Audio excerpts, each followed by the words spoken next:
Alors, je voulais donc vous dire que, en plus de la Victor sur Yasuke, eh bien, il y en a une sur les acteurs de doublage français, Le Cordier et consorts. C'est pas elle, hein. Enfin bon, je veux pas faire de... Et il y a... j'ai mieux négocié mon taux rare. Oui, c'est quand même vachement mieux payé. Merci Roi Corbeau pour l'abonnement à Seb. Merci, nous revoilà à 50. Merci Roi Corbeau, merci à toi. Merci beaucoup, beaucoup. C'est gentil. C'est super gentil, merci à toi. Et mon chat, et c'est... Hey, le train de la hype. Oh là là là là. Après 2 abonnements, c'est... Ah oui, parce qu'on est revenu à 50. Je suis à la moitié de mon objectif. C'est le moment où jamais, n'hésitez pas, n'hésitez pas. Un tout petit abonnement, un petit sub, un petit truc en plus. On offre un abonnement. On est gentil, on est généreux. C'est bientôt Noël. On n'a jamais été aussi près de Noël. Attention, attention, je vous le rappelle à chaque fois, mais c'est vrai. Donc, un petit Amazon Gaming qui traîne, un petit tout ce que vous voulez, Amazon Prime qui traîne, c'est le moment. Les enfants ont de l'argent de poche qui traîne, des petites pièces. Alors, regardez, on a toujours un peu de grenaille comme ça qui traîne. Hop là, au lieu d'aller le dépenser au bistrot bêtement pour boire des galopins, c'est de l'arnaque, c'est tout petit et c'est cher. Faites le galopin. Et hop là, hop, un petit abonnement, un petit sub. Ah là là, aucune curiosité. Hein, donc, bon. On va quand même parler de doublage. Voilà. Donc j'ai vu ce petit machin qui revient sur les réseaux avec une pétition en ligne, etc. pour que les doubleurs soient pas remplacés par l'IA. Alors en soi, j'ai conscience que c'est une profession qui est en danger. Alors attention, je vais parler d'où parles-tu camarade? Eh bien, il se trouve que l'un de mes meilleurs amis est acteur de doublage, voyez-vous. C'est pas son activité principale, mais il tire ses revenus de doublage de jeux vidéo, de séries, etc. Et donc, Fred, si tu me regardes, ce n'est pas contre toi. Sache que je t'aime quand même. Mais pour autre chose, mais pour ça aussi. Et voilà, moi je suis tout à fait d'accord quand j'entends dire que ces comédiens, ces acteurs vont potentiellement perdre leur travail à cause de l'IA qui les remplacerait, etc. On a vu effectivement des démonstrations de doublage de vidéos YouTube ou autres avec une IA qui fait parler dans la langue avec un mouvement des lèvres respecté et tout, même beaucoup mieux finalement qu'un doublage classique, puisque là vous avez encore la prononciation de la langue originale plus le doublage par-dessus, ce qui donne souvent des choses ridicules. C'est pour ça qu'après je vous dirai pourquoi je déteste le doublage. Pourquoi, si ça pouvait... Pourquoi je suis pas très fâché que ça puisse s'arrêter. Mais là, c'est pas le sujet, c'est pas l'arrêt du doublage des films en version doublée. C'est juste le remplacement des acteurs de doublage par l'intelligence artificielle. Moi, je suis tassé. C'est l'âge. Je suis assez partagé par rapport à cette idée d'IA. Parce que je me dis que pour des petites sociétés de production, comme j'ai pu en connaître beaucoup et comme j'en connais encore beaucoup, le fait de pouvoir faire les choses à la maison, c'est-à-dire aujourd'hui on a des logiciels de montage très performants qui coûtent pas très cher. Moi, celui que j'utilise et qui est vachement bon me coûte 50 euros, un peu 70 euros par an à peu près, en version pro avec toutes les options et tout. Donc c'est vraiment pas cher. On a accès à des outils professionnels. Donc aujourd'hui, on peut faire des choses plutôt chouettes à la maison. Alors pas moi, mais des collègues doués peuvent faire des trucs chouettes à la maison. Et le fait que les IA arrivent pour assister dans la production ou la post-production permettrait, à mon avis, de doubler des choses qui pourraient être faites par des gens qui n'ont pas beaucoup de moyens. Et donc, par le biais de ce truc-là, ça pourrait permettre de faire... Ça n'enlève pas le fait que je n'aime pas les œuvres doublées, attention. Merci Hakatalex pour l'abonnement, merci à toi, c'est très gentil. Un grand merci du fond du corps, merci beaucoup. Merci. Et voilà, donc ça n'empêche pas le fait que je n'aime pas le doublage, que je pense qu'un film doit se regarder, un film, une série, ou... Ah non, mais c'est pas... Alors, au contraire, c'est même le contraire de l'élitisme, ce que je vais dire. C'est un film ou une série ou un dessin animé ou quoi que ce soit se regarde dans sa langue originale avec des doublages. C'est pareil. C'est même beaucoup plus intéressant parce que ça permet à beaucoup de gens de s'habituer à une langue qu'ils pourraient potentiellement aimer. Je sais que le fait d'avoir regardé beaucoup de films en japonais quand j'étais plus petit, avec des énormes sous-titres dessous, mais on les fait mieux maintenant les sous-titres, ça m'a habitué à écouter, à entendre cette langue et tout, et des documentaires aussi. Mais enfin, il y a le sous-titrage qui existe depuis le cinéma parlant et qui permet à tout un chacun de voir des films. Moi, je suis en train de regarder une série danoise en ce moment. Je la regarde en VO parce que j'ai pas envie d'entendre des mecs dire oh Kirsten, fan de Shishun, tu crois que c'est Frida la suspecte Kong? Je sais pas. Je pousse un peu. Mais ah tiens, à ta santé, Johnny. Merci pour l'info. Ça lui fait les pieds.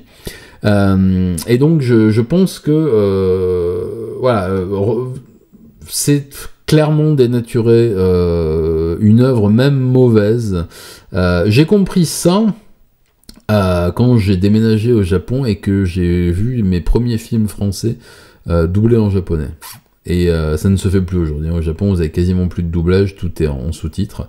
Je peux vous garantir que Delon doublé en japonais avec les mouvements de lèvres un peu à côté et d'autres, c'est insupportable. C'est insupportable. Ah bah ça fait la même chose, voyez-vous. Quand vous regardez un film japonais ou chinois ou coréen ou espagnol ou n'importe, et que vous avez des bruits refaits en studio, alors maintenant ils ont les bandes son en plus, les pistes son en plus, certes, il y a quelque chose d'insupportable pour moi à l'écoute, et puis surtout, le fait de rejouer quelque chose, moi à chaque fois je vois ça comme... Vous regardez un tableau, vous comprenez pas certains éléments, et il y a un type qui va venir avec un pinceau, vous les redessinez, c'est bon, tu vois mieux là, ok. Parce que comme t'as pas les clés pour comprendre ça, parce que c'est vrai que c'est un peu poussé, effectivement, j'avoue que ou un tableau de, je sais pas, c'est nul, mais de Norman Rockwell avec des trucs écrits en anglais, il y a un mec qui arrive, attendez, excusez-moi, c'est aujourd'hui les visiteurs sont chinois. Il redessine, il repeint par-dessus les anciennes en chinois. C'est bon, vous comprenez? Ah, cool. Et voilà. Donc, je suis pas un... Je suis même contre le doublage, tout simplement, on va être clair. Voyez la catastrophe que ça donne dans les animés des années 80.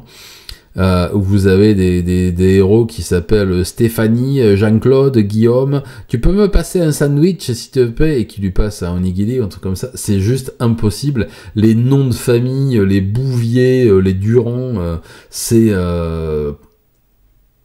voilà, j'ai beaucoup de mal, et le doublage des génériques c'est encore pire. Alors faut savoir, parce qu'on m'a souvent tanné la peau du fondement avec le Club Dorothée et tout ça.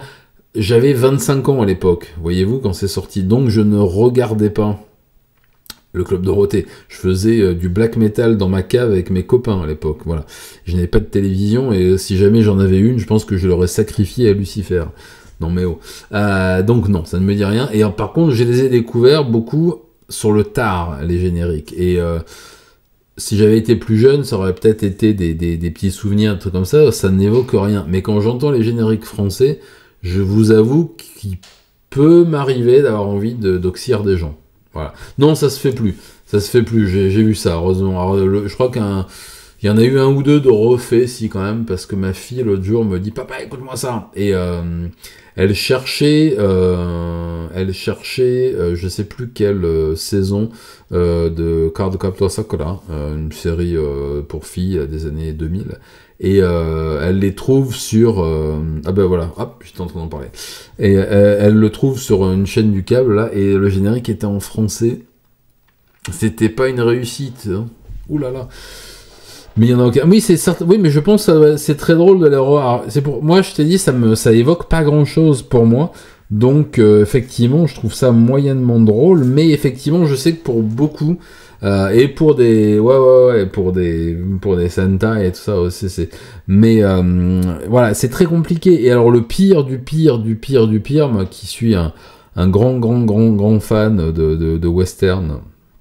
américains et italiens, mais surtout américains, des années 50, 60 jusqu'à fin 60. C'est insupportable de voir un western doublé. Et les rares fois où j'avais le droit de regarder des films, c'était soit dans le cinéma de minuit le dimanche soir, où j'ai découvert des films noirs, des trucs absolument formidables, dans toutes les langues, et même des langues que je comprends pas, comme l'espagnol, l'italien, un truc comme ça, et d'autres que je comprends, voilà, mais... et j'ai aussi, et puis bien sûr, la dernière séance, merveilleux, merci Monsieur Eddy de m'avoir fait découvrir ou redécouvrir dans des bonnes versions, ça c'est tout ce que j'avais le droit de regarder plus tard, et avec apostrophe, bien sûr, chez ma grand-mère, ça c'est une autre paire de manches. Voilà, donc c'est très compliqué. C'est très compliqué pour moi de voir L'homme qui tua Liberty Valance, par exemple, en VF. Je l'ai jamais vu, hein, je vous rassure, mais lorsque je cherchais des extraits pour ma dernière vidéo, parce que j'en parle au début, je suis tombé sur des extraits en français. Je dis, ils le vendent, ça? C'est horrible, c'est vraiment horrible. Non, je peux pas, j'aime pas, je ne peux pas, j'aime pas, je trouve que c'est un manque de respect total, même pour un navet. Apprécier au moins le navet dans sa langue originale, voilà, c'est quand même... voilà, j'imagine que Bruce Lee en VF, ça doit un peu picoter, ouais, non, c'est un petit peu compliqué, et du coup, je ne veux pas absolument pas de mal aux gens dont c'est le métier, mais je pense qu'il y aurait peut-être une autre approche, vous voyez, à faire. Il y a peut-être, je sais pas, des pistes audio, par exemple, pour les non-voyants. Ça serait pour une bonne chose, faire des pistes audio pour les non-voyants, des pistes descriptives, voilà. Je sais pas si ça vous est déjà arrivé quand vous réglez vos sous-titres et tout, des fois vous avez des pistes descriptives pour les non-voyants. Vous voyez, là, l'homme bouge vers la droite, on voit un jardin, gna gna gna. Ça, c'est vachement bien. Et si c'était des comédiens qui le faisaient, ce serait bien. Voilà comment ils pourraient se... Ou tout simplement en doublant des dessins animés français. Tout simplement. Parce que les voix dans les dessins animés aux versions originales, elles sont importantes aussi. Elles ont été castées, elles ont été choisies pour correspondre aux personnages et tout. Alors, effectivement, c'est moins grave pour les films, les dessins animés, les animés, etc. Mais il y a quand même des trucs qui sont assez insupportables. Surtout quand il y a la traduction derrière. Surtout quand il y a la traduction derrière. Ça, c'est infernal. Enfin, l'adaptation. L'adaptation. Est-ce que je mets ma barre? Waouh. L'adaptation. Non, mais dites donc. Ah. Surtout quand c'est l'adaptation. Là, l'adaptation, c'est terrible. Hein. Transformer les Finitiello en Nicolas, par exemple. C'est vrai que c'est assez balèze. Et on est les seuls à le faire. Hein. Enfin, peut-être qu'aux États-Unis ils l'ont fait, je sais pas. J'ai pas vu les animés en version américaine, mais en tout cas, non, ça ne se fait pas au Japon quand un gars s'appelle Jean-Louis. Il travaille pas Jean-Louis, puis voilà quoi. Mais c'est, oui, on m'a envoyé une jolie collection de trucs. D'extraits, de trucs comme ça, de Kotonoken et compagnie, c'est assez compliqué. Mais il n'y a pas que ça, il y a plein de trucs. Et il y a beaucoup de VF en simultané. Ouais. Tout est en VO. Je sais pas si tout est en VO. Il y a certaines chaînes, pardon, effectivement, où c'est beaucoup en VO. Je sais que les enfants, ils regardent leurs animés. Alors, les animés sont ultra en retard, par contre ça a pas tellement changé, mais c'est beaucoup en VO, et j'ai vu VO sous-titré, c'est très bien, alors ça c'est formidable, et il y en a encore quelques-uns qui traînent en VF, et c'est assez marrant parce que la façon de jouer d'un acteur japonais et d'un acteur français n'a rien à voir.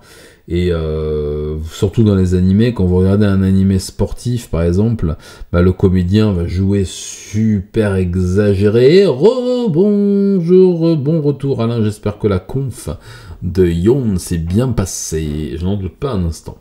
On était en train de dire du mal du doublage en général. Mais voilà, il y a beaucoup de suracting, tout à fait, parce que ça fait partie du fond quand tu fais un animé de sport, machin, c'est hyper exagéré déjà. Ah, les gars, merci. C'est pas Pichan qui me fait des checks, c'est ma chérie. Pichan, elle a des toutes petites pattes comme ça. Vous voulez qu'elle fasse des checks? Elle en fait quand même. Je vous montrerai un jour, si vous êtes sage, bien sûr. Voilà, un animé de sport, déjà, à la base, c'est hyper exagéré quand vous regardez Tsubasa. Les ballons, ils font comme ça, les terrains de foot, ils font 200 km. Donc forcément, le gars, il va pas faire... je vais faire une passe à mon ami en espérant que non, c'est... Et voilà, et ça en français c'est attention Olivier, sur ta droite, il y a un mec qui arrive. Oh, merci, je l'avais pas vu. Et non, ça va pas être possible. De la même façon que, imaginez, moi je suis un fan inconditionnel, c'est même assez tout à fait beau dehors. Oui, c'est ça. Ouais. C'est même assez peu de le dire de Monsieur Gabin. Et je peux vous assurer que voir ou entendre Gabin doubler, alors je l'ai vu doubler en allemand, en japonais, et une fois, parce que je suis très, vous savez, mon film préféré ever, c'est Les Vieux de la Vieille, et on m'avait offert une version coréenne des Vieux de la Vieille, doublée en coréen. C'est assez, c'est pas mal. Je sais même pas pourquoi c'était sorti là-bas, je n'en sais rien. C'était dans les années 80, visiblement, il y avait une petite hype autour, ou un producteur qui a dû trouver un bon filon, je pense. Mais, dites donc, c'est très compliqué, hein. C'est très compliqué quand vous connaissez la voix d'un acteur très parfaitement comme ça. Je dis Gabin, j'ai vu absolument tous ces films et certains 10, 20, 30, 40, 50, 100 fois. Vieux de la Vieille, j'ai dû le voir 200 fois. Et j'exagère pas, hein, je le vois au moins 7-8 fois par an, si ce n'est plus. Parfois, à des moments où ça n'allait pas. C'est ça, quand on a des ailes de canard, une tête de canard, un bec de canard et des pattes de canard. Voilà. Et fut une époque où j'étais dans un état de déprime avancée et je le regardais tous les soirs. Avec une bouteille de pinard ou 2 ou 3 ou 4 même, mais ça, c'est compliqué. Le jour où vous arrêtez de boire, que vous voyez Les Vieux de la Vieille, c'est plus le même film. Et vous vous remettez à boire. Non, c'est pas vrai. Mais en tout cas, effectivement, c'est un de mes films préférés, Gouillette. Je rêve d'y aller en pèlerinage. Pas y finir mes jours, hein, mais... qu'il est bah de quoi le pinard. Et on pourrait se faire une soirée projection, mais la chaîne sauterait. Mais si vous n'avez jamais vu ce film,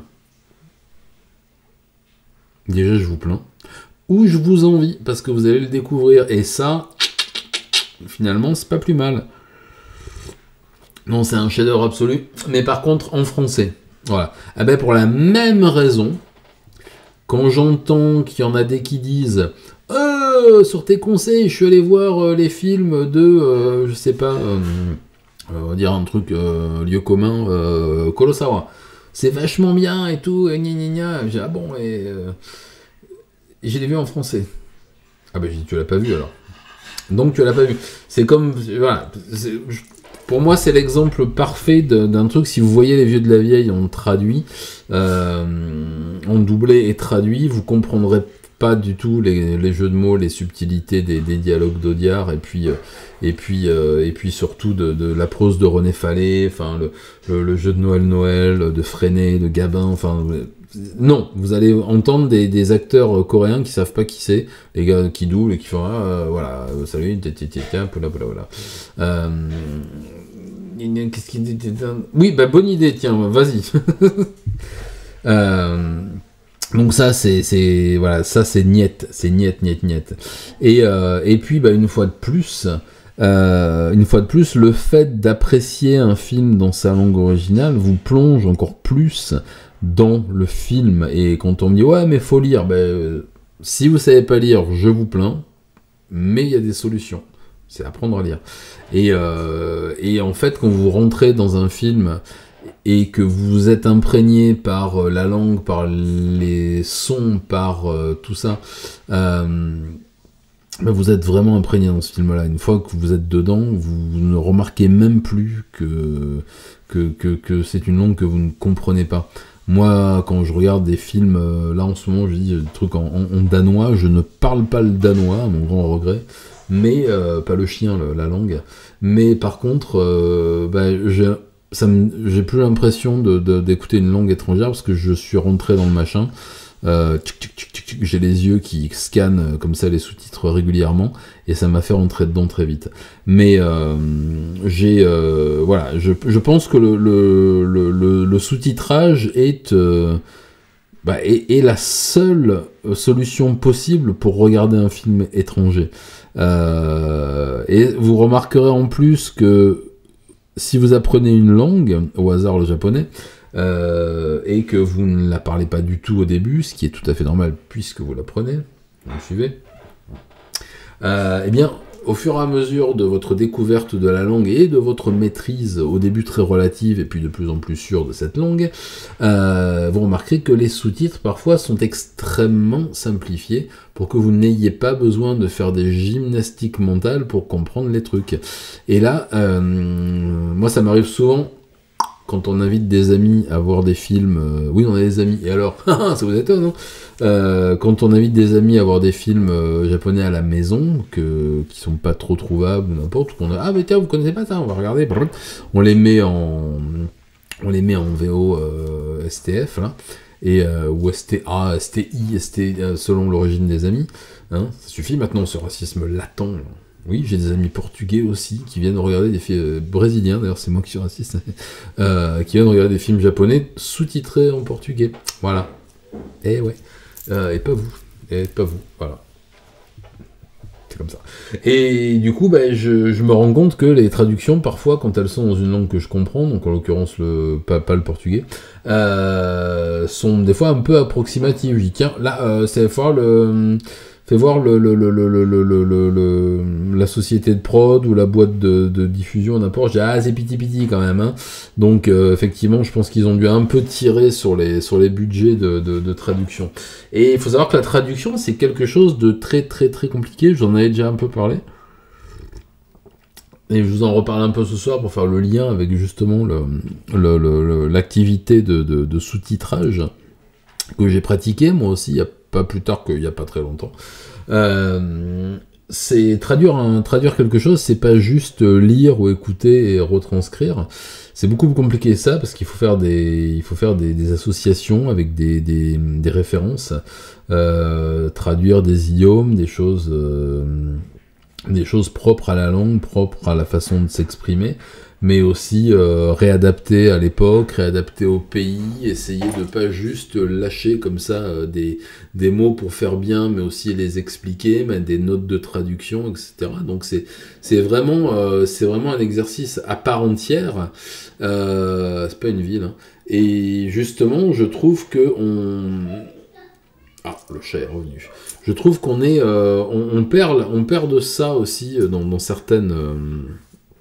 Dans certaines traductions et dans certaines adaptations. Tiens, il y a madame et le chat qui passent pour la 3e fois. Et c'est ça qui me navre un petit peu. Voilà, donc je voulais vous parler de ce truc-là ce soir, parce que je vois que ça passe beaucoup sur les SNS depuis quelque temps. Que je comprends, bien sûr, la crainte des comédiens, acteurs de doublage, de se faire évincer par l'IA. Je pense que ça n'arrivera pas parce que des sociétés de production auront toujours les moyens de se payer des doubleurs professionnels. Ça me crame les yeux le machin. Mais encore une fois, si ça peut aider des petites boîtes à sortir des trucs, et encore une fois, je préférais que les petites boîtes qui veulent sortir leur œuvre à l'international les fassent sous-titrer. Voilà. Écoutez, pourquoi pas. Moi, j'utilise l'IA depuis quelques temps pour faire des images d'illustration. Parce que ça n'est pas nécessaire, je trouve, de les dessiner à chaque fois. De prendre une journée pour faire une illustration juste pour une image de coupe qui va passer pendant 5 secondes et qui va s'en aller. Ça m'est arrivé de le faire par le passé, de certaines vidéos, et ça me faisait une journée de travail à peu près. C'est-à-dire, ah mais tiens, elle rentre dans un bar, c'est l'histoire, vous connaissez, c'est un Belge, j'en suis, non. Une fille qui rentre dans un bar, et puis, ah mais je trouve pas d'image, bon vas-y, je vais en faire une, donc on croque le truc, on prend ses pastels, tcha ou ses aquarelles, et on commence à 10h, ah il est 17h, bon mais l'image est finie, je la scanne, hop, je vais la mettre dans mon truc. Voilà, là avec l'IA, vous voyez, mon ourson m'a un peu montré comment ça marchait pour pas être entièrement dépendant juste d'une description, mais pour avoir aussi des images de référence et des trucs comme ça. Bah, je vous cache pas que finalement, je trouve que c'est un super outil pour monter des vidéos comme je l'ai fait, ou pour monter d'autres trucs. J'ai fait 2-3 trucs avec l'IA là qui sont plutôt sympathiques. Et l'IA n'a pas honte d'utiliser l'IA, l'AI. Je sais jamais lequel il faut utiliser. Et mais si, mais elle a honte de rien, l'IA, c'est même à ça qu'on la reconnaît. Ah putain non plus, elle a honte de rien. Mais voilà, là-dessus, ça ne me dérange pas, et je l'utilise bien volontiers, parce qu'il y a une interaction. On va bifurquer un peu du sujet, quoique pas tellement, mais moi, à l'époque où j'étais au Beaux-Arts, c'était l'arrivée donc des ordinateurs qui pouvaient servir à faire du graphisme. C'était très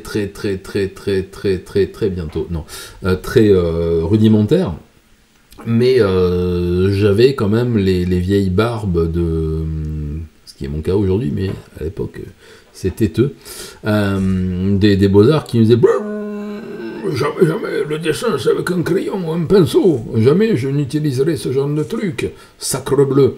Et puis 5 ans plus tard, tout le monde était sur Photoshop, le premier, qui était quand même assez révolutionnaire, avec des Mac, et puis on trouvait, finalement c'est quand même pas mal, pour mettre en couleur et tout. Je sais que moi j'étais au Beaux-Arts Angoulême, donc section bande dessinée à côté et tout, et je voyais les gars qui au début étaient, ah non, moi c'est le pinceau avec l'aquarelle et tout, le Colorex, c'était le Colorex, pour faire les cases de BD. Et dès qu'ils ont pu les faire sur Photoshop, le Colorex... c'est terminados, hein. À part les camarades de l'association qui continuaient, et encore pas tous, j'ai des noms, à faire ça à la main, comme les Romains, mais sinon, les autres, ça a passé sur Photoshop très vite, hein. Et pourtant, au début, c'était non. Moi, oh là, monsieur Gast, mon prof de croquis et de nu, et le premier qui a retravaillé un de ses croquis sur ce putain d'ordinateur, j'y fous directement, je sais pas comment il appelle, un mot, un truc comme ça sur le dossier. Il voulait surtout pas qu'on apprenne à se servir de ça. Et je me souviens d'un prof de graphisme qui a commencé à nous faire travailler sur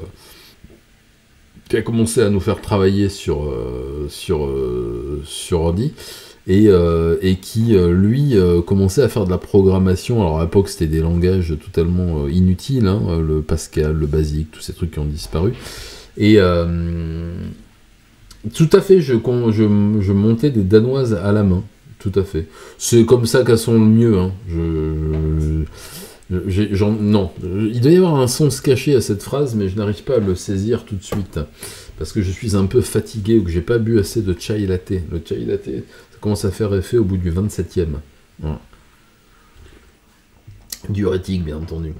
Mais enfin, voilà. Et je pense que les réticences aux nouvelles technologies ont toujours...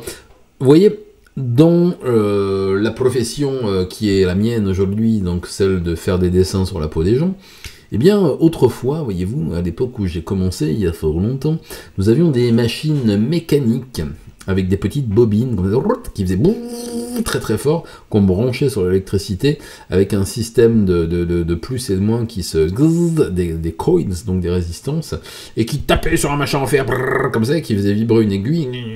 Donc c'était des gros machins très lourds avec des câbles, des fils qu'on se mettait autour du cou.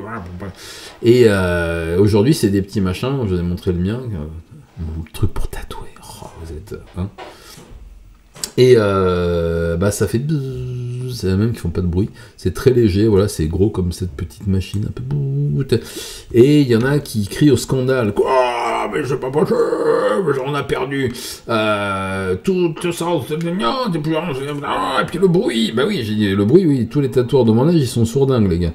Et ils ont des tendinites parce qu'ils ont soulevé un truc d'1 kilo, comme ça, pendant 35 ans. Mais, par exemple, le dernier qui m'a dit ça, je dis donc que t'as pas de portable, tu téléphones toujours avec un téléphone à cadran, et une cabine téléphonique que tu traînes derrière toi. Ouais, bah c'est pas pareil. Si. Si. Est-ce que tu voudrais te faire anesthésier à l'agneau et au maillet, par exemple? Hein? Non, on est d'accord. Bah là, c'est pareil, en fait, voilà. Quand vous avez un petit... quand vous avez une petite amélioration technologique qui peut vous aider ah oui, bah je confirme, oui, il me l'a fait au tabolé, mon dos, mais c'était il y a 28 ans maintenant. Mais il a pris sa retraite, mais le pauvre. Mais c'est voilà, quand vous avez une amélioration technologique qui peut vous permettre de vous simplifier la vie, voyez-vous, moi je vais me faire opérer des chevilles pour pouvoir retrouver un peu plus de mobilité. Eh ben, il y a 40 ans, j'aurais pas pu, voilà. Et j'aurais même pas pu bénéficier du traitement ARN que j'ai pour ma maladie auto-immune. Donc, il y a 40 ans, j'aurais été dans un fauteuil roulant, comme je l'étais l'année dernière. Parce que je ne pouvais plus marcher, et je serais allé me faire opérer chez le barbier, la folle, tout à fait, voilà. Comme Sweeney Todd. Très bon chirurgien, Sweeney Todd. Ouais. Peut saloper le boulot à la fin, mais enfin, quand même, belle performance. Et oui, donc le c'était mieux avant, il y a un moment, hein, ça va ?